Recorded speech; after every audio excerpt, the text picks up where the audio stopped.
ہماری دنیا کی جو خواہشات ہیں وہ اتنی بڑھ چکی ہیں، ہم دنیا کو حاصل کرنے میں اتنے مدہوش ہو چکے ہیں، اتنے مستغرق ہو چکے ہیں کہ ہمیں آخرت کی فکر ہی نظر نہیں آتی، ہمارے ذہن و دماغ سے آخرت کا خیال ہی نکل چکا ہے۔ انسان اپنے جو دنیا کی محبت کے ہوش و حواس کے اندر اتنا کھو چکا ہے، اتنا ڈوب چکا ہے کہ بس دنیا کو حاصل کرنے کی ہی خواہش اور کوشش رکھ رہا ہے کہ میرے پاس پیسہ ہو، میرے پاس گاڑیاں ہوں، میرے پاس بنگلے ہوں، یہ دنیا کی زندگی بس میرے لیے آسان ہو،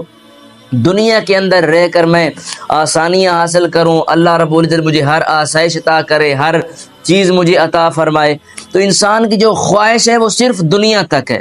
جبکہ رب تعالیٰ کا یہ فرمان ہے کہ وَمَا الْحَيَاةُ الدُّنْيَا إِلَّا مَتَاعُ الْغُرُورِ، یہ جو دنیا کی زندگی ہے نا، یہ صرف دھوکے کا سامان ہے، ایک دھوکے کا سامان ہے اور کچھ بھی نہیں ہے۔ وَمَا الْحَيَاةُ الدُّنْيَا إِلَّا مَتَاعُ الْغُرُورِ، کہ دنیا کی زندگی کچھ بھی نہیں ہے، بس دھوکے کا سامان ہے۔ تو دیکھیں رب تعالیٰ نے انسان کو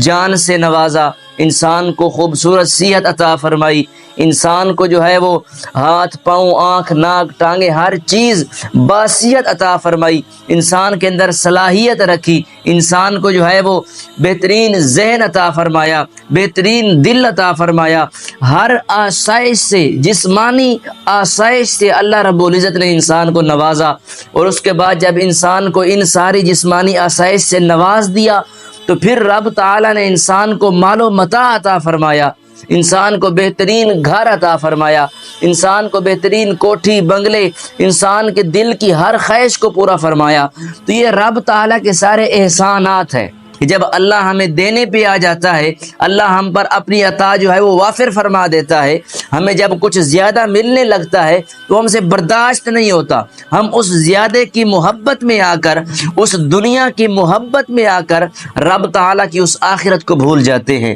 کہ اللہ رب العزت نے اس دنیا میں ہمیں بھیجا تو ہے۔ قرآن کا فرمان ہے نا، لَتُبْلَوُنَّ فِي أَمْوَالِكُمْ وَأَنفُسِكُمْ، قرآن کا فرمان ہے کہ رب نے دنیا میں بھیجا ہے، فرمایا کہ لَتُبْلَوُنَّ فِي أَمْوَالِكُمْ، اے لوگو میں نے تمہیں مال و متاع دیا، میں نے تمہیں دنیا دی اور میں نے تمہیں جان دی، صرف میں نے دی ہے، اس کے بعد دی کیوں ہے؟ لَتُبْلَوُنَّ، تمہیں آزمانے کے لیے، تمہیں میں نے آزمایا ہے کہ میں نے تمہیں جان دی ہے تو اس کو تم استعمال کیسے کرتے ہو، میں نے تمہیں مال و متاع دیا ہے، دنیا دی ہے تو اس کو خرچ کیسے کرتے ہو، میں نے تمہیں انسان کو اللہ نے جان عطا فرمائی، نفس عطا فرمایا، تو پھر اللہ نے آزمایا، رب نے آزمانے کے لیے ہر چیز دی کہ میں نے انسان کو اتنی چیزیں عطا کی ہیں تو دیکھتا ہوں کہ انسان جو ہے وہ میری فکر بھی کرتا ہے، انسان کو آخرت کی فکر بھی ہوتی ہے۔ یاد رکھیے حقیقی زندگی آخرت کی زندگی ہے، حقیقی زندگی آخرت کی زندگی ہے۔